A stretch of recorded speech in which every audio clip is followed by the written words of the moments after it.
Raphaël Berned, musicien depuis quelques bonnes générations, 3 générations maintenant,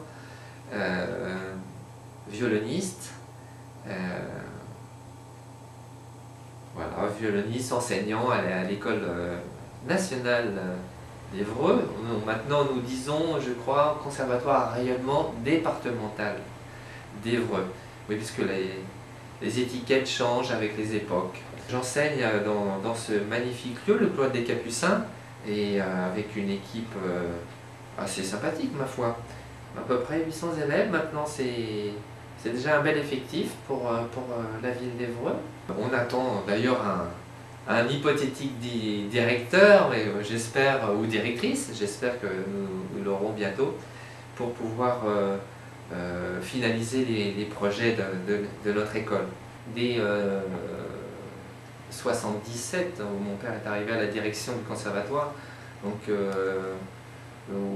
2 ans après, l'école est passée nationale grâce à mon père et la volonté municipale de l'époque d'avoir un lieu de pédagogie pour l'avenir de nos jeunes à Évreux. Et ça a bien fonctionné, parce qu'il y a eu un énorme travail de fait par la municipalité de l'époque, sous l'égide de Roland Plaisance et Solange Baudou, bien sûr, une personne éminemment importante de la culture évreuienne. On peut dire, citer surtout la création de ce festival musique contemporaine qui a été un projet très audacieux pour l'époque, puisque déjà il en existait un à Strasbourg, je crois, et donc le 2e festival en France. Plus de, je crois, 200 créations ont été faites en l'espace d'une dizaine d'années, avec des solistes renommés comme Henrik Schering et d'autres. Je me souviens de quelques concerts mémorables. La première interprétation de la 9e symphonie de Beethoven à la cathédrale d'Évreux, ce fut franchement mémorable. C'est ce lieu qui était quand même peut-être un peu tranquille, trop tranquille certainement. Voilà, et enfin le désir de mouvement intellectuel et de cette envie de musique, même après le décès de Jean-Claude Berned, on peut souligner quand même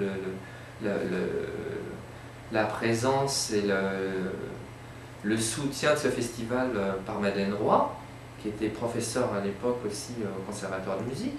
Ça a été une grande époque pour Évreux, bien sûr. On pense bien sûr, pour reprendre l'idée du lieu, bien sûr, tous ces concerts réalisés, pas toujours dans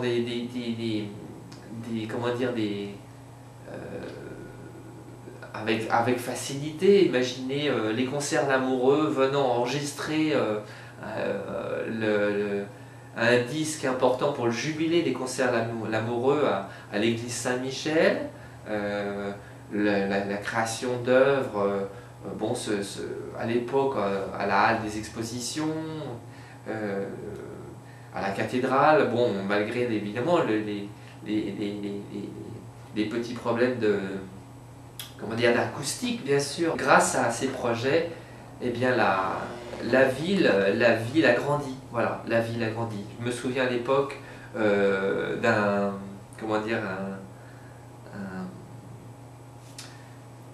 une publicité qu'on pouvait voir à Paris, un slogan Évreux, une ville à la campagne. Formidable coup médiatique et d'attirer les artistes, bien sûr les investisseurs à Évreux. Ce fut extraordinaire. Moi je me souviens, vous voyez, des panneaux gigantesques à Paris enfin d'ailleurs venez chez nous, quoi, venez, c'est Évreux, ville fleurie, mais Évreux surtout ville de culture. Évreux, ville de culture. Voilà, donc je pense que il faut continuer dans c'est un peu ces désirs fous qui peuvent sembler un peu fous à notre époque, quand même difficile. La vie des gens est franchement très difficile actuellement, mais vous enlevez la culture, elle sera d'autant plus difficile, elle sera triste. Donc voilà, moi je pense à cet esprit, à redonner du goût et de l'esprit l'esprit de culture à Évreux à travers ce projet des usines de Navarre. Imaginez Ivry Guitlis venant jouer pour la création de cette salle, des œuvres de Strauss, le Beau Danube bleu, tout ça, des choses qu'on n'aurait jamais imaginé cela quelques années auparavant, sur une petite cité comme Évreux. Finalement, vous voyez cette architecture formidable et à l'intérieur, j'imagine tellement de choses de créatives à produire. Voilà, c'est un support extraordinaire pour la ville d'Évreux. Je pense que l'intérêt, c'est le miroir, c'est un peu l'effet miroir. Vous pensez au cloître des Capucins, un cadre début 17e, qui est vraiment qui n'a rien à voir bien sûr avec je pense à ce bâtiment, bien sûr les abeilles et les autres. Le 19e, imaginez 17e, 19e, le changement architectural est énorme. Mais justement, voilà, c'est profiter de ces différentes périodes et c'est dire les murs parlent déjà par eux-mêmes. Et je pense que à travers ces murs, cette ambiance qu'on peut ressentir autant dans le cloître à Navarre, dans ce magnifique bâtiment, je pense que ça peut porter l'esprit créatif, le futur esprit créatif hébroïcien et attirer, j'espère, des musiciens, des gens de théâtre venus de toute la France. Je pense à mes élèves, les élèves du conservatoire en général, bien sûr, toutes disciplines confondues, de créer du mouvement dans un lieu comme ça. Voilà. Et